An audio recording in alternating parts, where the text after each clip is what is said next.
Hello viewers, welcome back to our channel. మా టీవీలో ప్రసారం అవుతున్న సీరియల్స్లో మంచి క్రేజ్ ఉన్న సీరియళ్లలో చిన్ని సీరియల్ ఒకటని చెప్పుకోవాలి. టీఆర్పీ రేటింగ్ కూడా అంతే దూసుకుపోతుంది. ఈ సీరియల్ అయితే ట్రెండింగ్లో ఉన్న కావ్యను నిఖిల ఉండటమే దీనికి ఒక స్పెషల్ కారణం అని చెప్పుకోవచ్చు. అలాగే చిన్ని సీరియల్ కథపరంగా కూడా ప్రేక్షకులను బాగా ఆకట్టుకుంటుంది. ఇకపోతే చిన్నీనైతే వాళ్ళ ఇంటి దగ్గర దిగబెడతాకైతే ఏసీపీ విజయ్ అయితే వస్తాడు. కావేరి అయితే ఇంటి దగ్గరే ఉంటుంది కదా. కావేరిని చూసి పలకరిస్తాడు.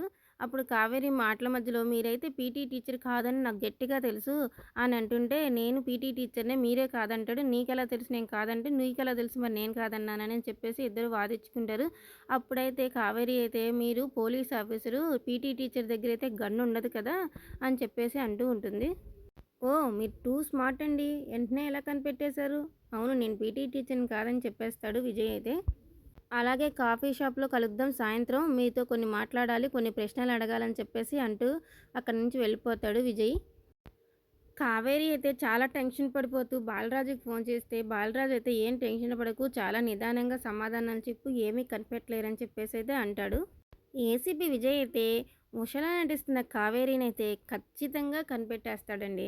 అది కూడా చాలా అంటే చాలా తక్కువ సమయంలోనే. ఎందుకంటే ఏసీపీగా నటించేది నిఖిల్. నిఖిల్‌కైతే చాలా క్రేజ్ ఉంది కదండీ. ఇట్లాంటి వ్యక్తి ఈ సీరియల్‌లో ఏసీపీగా రావటం, అది కనిపెట్టలేకుండా ఉండటం అయితే చాలా బాగోదు ప్రేక్షకులు చూస్తాకి. అందువల్ల కావేరినైతే కనిపెట్టే అవకాశాలైతే ఎక్కువగా ఉన్నాయి. అలాగే ఏసీపీ విజయ్‌ను చిన్ని అయితే క్లోజ్ ఫ్రెండ్స్ అయిపోయినట్టుగానే ఉన్నారు.